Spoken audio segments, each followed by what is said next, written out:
परक्रिया प्रीति निज स्त्री पुआ को भूलीगला मधुआ स्वामी। पर स्त्रीर गोरा देहर भोक मेटाइबा सबुदिन राति अधरे ता पाखकू चली जाऊथिला एही मधुआ स्वामी विभूति। देह सुख टिके पाइबा राति राति निजर भोक मेटाउथिला पर स्त्री सहित। कथारे अछि निज स्त्री प्रेम खट्टा और पर स्त्री प्रेम मिठा, किंतु भूली जाउथिला घरे तार गोटे लक्ष्मी प्रतिमा परि स्त्रीटीए अछि बोली। आउ मुह खोलिले मेडुथिला खाली गोईठा विधा। पर स्त्री प्रेम रे अंध होई शेषरे बाड़े बाड़े घर बाहर करदेला निज स्त्री एवं बड़ पुआ को। एभली एक अभावनीय घटना घटी जगतसिंहपुर जिला बालिकुदा थाना अंतर्गत माछगाँ पंचायतर आसिलो ग्राम रे। बालिकुदा थाना रे मध्य प्रतिमा को न्याय मिलिलानी। स्वामीर अत्याचार सही न पारी प्रतिमा बड़ पुआ सांगरे बाहरे रहउचंती। उक्त कथा को सही न पारी प्रतिमार स्वामी प्रतिमा काम करुथिबा मालिक नाम रे मिथ्या प्रचार करुछि। आगकू जदि बालिकुदा थाना पक्षरु किछि न्याय न मिले तेबे जगतसिंहपुर एसपी को द्वारस्थ हेबे बोली प्रतिमा कहिसंती। जगतसिंहपुर जिला प्रतिनिधि संतोष कुमार साहू का रिपोर्ट प्रतिज्ञा लाइव। प्रतिमा जना स्वामी विभूति जना घर शाशुघर होची असिलो। बर्तमान गोटे खबर पसंद होची आपण स्वामी का सांग सहित कर पड़े से मत मारधर बहुत करती। साड़ू आगुरी आउ जन को मैरेज करथिले। मैरेज करबा भितर मु जानि पारि नथिली। वर्षक पर मु सुनिबा पाइली जे से बाहाइछन तांकर गोटे पुओ अछि। तार मते टर्चर कर चले। टर्चर कला पर मु सेंती कष्ट मष्टे बड़ पुओ पेटे रहि गेला तळे मु एमती बाप घर को लुचेंगिरी निजे संभाली करी रहिली। रहिला पर से मते बहुत पिटा पिटी कले। पिटा पिटी कला पर मु न सही पारियारु पुओ मोर बड़ होई गेला। बड़ हो गला केते सही सहीयार सीमा टपी गला। बीच बजार पर मत नंगला करके भी से बाड़े बाड़ेला पर न सही पार मत बापा को कहली बोले बापा मुझे मत अवस्था से रखुची खाया पीया देउनी देह मुंडा देखुनी किसी करूनी मुझे रही ना जीवन हारिदेवी। बापा भाई मैंने समस्त स्टेप नेला पर सी थाना एफआईआर देली। एफआईआर देला पर से मुंड बाड़े निजे कहली भल मंद सब बुझीबू। बुझिला पर सी आसिक मत 4 दिन रखी पुणी बापा फोन कर कहले तुम झील को तुम नहीं जा मुझे पोषी पारिनी। मु 3 मास रही बापा घर दिन टे भी से फोन करना मो स्त्री मरी कि बची केमी अच्छी। ता 2 दिन बाद से पुओ को घर विदा करदे। कहले माँ आज्ञा मादुर्च तू घर बाहर जा तो माँ नहीं मैंने तू बाहर जा। बाहर गला पर पुओ मत फोन कला जे मामा मोर तो बापा नहीं माँ नहीं मुझे रही कौटी।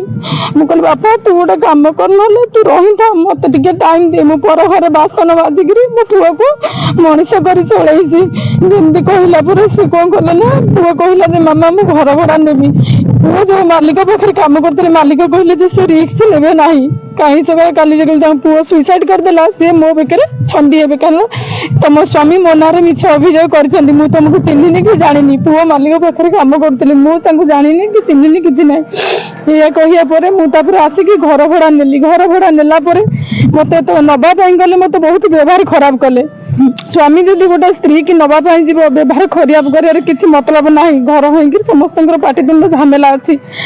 मत एमती खराब व्यवहार कले मुझे तुम सहित जीवी ना थाना पुणी एफआईआर देली। से डाकिला से आसिले आसना भाउज सहित लिंक अच्छी से बारंबार से रोच राति शुआ बसा भी कर विरोध कली। विरोध कला से बहुत रागी लोकटा बहुत बाड़ाती जो बाढ़ती से बाड़ाती मारिदेवा भी धमक दिखती। एमती बहुत कथा शुणा पाइली।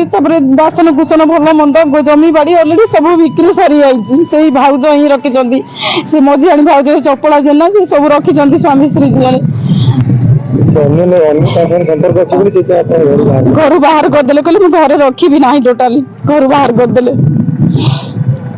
मैंने मिथ्या उपचार मो ना करुँच मुझे अनुरोध करुच्ची मते न्याय प्रदान करा जाऊ। ताकू दृढ़ दृढ़ कठिन दंड दि जाऊ। मो बड़ पुओ पाखे पुओ को लेकिन रखी मत रखी मो पुओ मु जन्म करी शेष जीवन रे स्वामी छाड़ा मोर पुओ माने रखा कथा किंतु पुओ आज मत पाखे रखी आज मिछ अभियोग करिया जेहेतु मुझे कहवाई मत भाषा नहीं ना मुझे कहवा देवजी जेना घर आसिला बालुतर ब्लॉक ବର୍ତ୍ତମାନ ଗୋଟେ ଖବର ପ୍ରସାରଣ ହେଇଛି ଯେ ତମ ମାଙ୍କ ନାଁରେ ବାପାଙ୍କ ସାଙ୍ଗ ମାକୁ ନେଇକି ପଳେଇଛନ୍ତି। ନା ଏଇଟା ସମ୍ପୂର୍ଣ୍ଣ ମିଛ କଥା। ଆଉ ମୁଁ ମୋ ମାଆକୁ ମାନେ ଆଣିକିରି ମୁଁ ମୋ ପାଖରେ ରଖୁଛି, ମାନେ ଘର ଭଡ଼ା ନେଇ ବାହାରେ ମୁଁ ରଖୁଛି। ମୋ ମାଆର ମୋର 2 ଜଣ ରହୁଛୁ।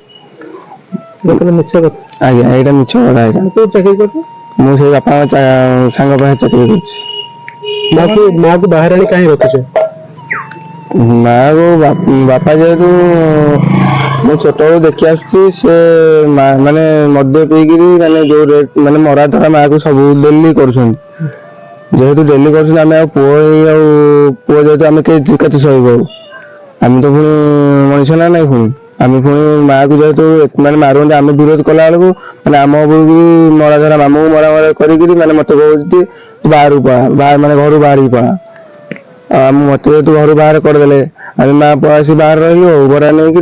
ସମ୍ବଲପୁରୀ ଡ୍ରେସ୍ ସିଲେଇ କରିବାର ନିର୍ଭରଯୋଗ୍ୟ ପ୍ରତିଷ୍ଠାନ କୁଶଲ ହ୍ୟାଣ୍ଡଲୁମ୍, ତୋରା, ବରଗଡ଼। ଏଠାରେ ସମସ୍ତ ପ୍ରକାରର ସମ୍ବଲପୁରୀ ଡ୍ରେସ୍, କୁର୍ତ୍ତା, କୁର୍ତ୍ତୀ, ସଲୱାର, ପେଚୱାକ୍ ଶାଢ଼ୀ କୁଶଳୀ କାରିଗର ଦ୍ୱାରା ସିଲେଇ କରାଯାଇ ହୋଲସେଲ୍ ରେଟ୍ରେ ଦିଆଯାଏ। ଯେଉଁମାନେ ନୂଆ କରି ସମ୍ବଲପୁରୀ ଡ୍ରେସ୍ ବିଜନେସ୍ ଆରମ୍ଭ କରିବାକୁ ଚାହୁଁଛନ୍ତି, ଆମ ନମ୍ବରରେ ଯୋଗାଯୋଗ କରନ୍ତୁ। ଆମ ମୋବାଇଲ ନମ୍ବର ହେଲା 9583308887।